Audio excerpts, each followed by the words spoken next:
Arsene Wenger has questioned whether Mesut Ozil's lucrative long-term contract is a factor in his fall from the Arsenal team. Ozil signed a £350,000 a week deal lasting until 2021 last year, and Wenger said players can slip into a comfort zone with such financial security. Wenger was Arsenal manager when Ozil put pen to paper, but hinted that was a club decision as he personally feels players entering their final months stay motivated.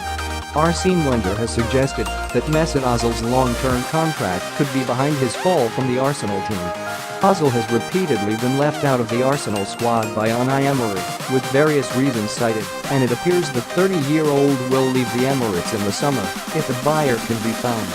Asked about Ozil's problems during a Q+A at the Laureus World Sports Awards in Monaco, Wenger said, "I feel that the length of the contract has nothing to do normally with the selection of the team. But sometimes there are special cases. Most of the time now we think when we sign a player for 5 years we have a good player for 5 years.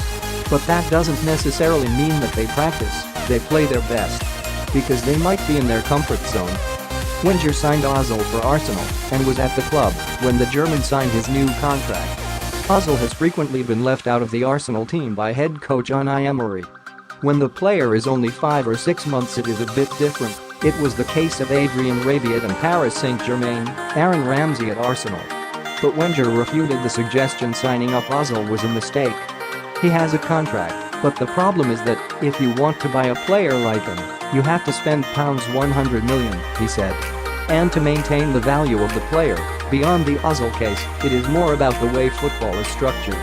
So the decision you have to make is whether you re-sign the player, who costs us nothing, or do we have the money.